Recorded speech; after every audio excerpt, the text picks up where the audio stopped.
Welcome back to Math Dogs. If you're new to the channel, please comment, like, and subscribe. If you have any questions, please comment down below.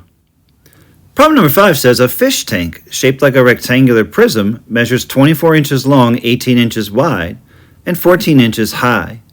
What is the volume of water needed to fill the tank? So I can draw a picture to represent this problem and visualize it. And so draw a rectangular prism. I'm going to draw a rectangle, go to the center of that rectangle and draw another rectangle, and then just connect all the edges. And I have a rectangular prism, or my fish tank.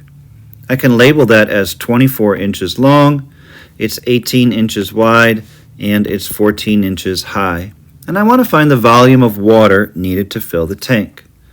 And so the volume of a rectangular prism is equal to the length times the width times the height. And so now I can substitute.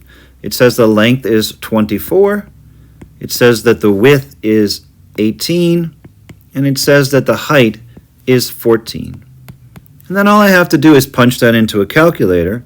24 times 18 times 14 will give me my volume of 6,048 cubic inches.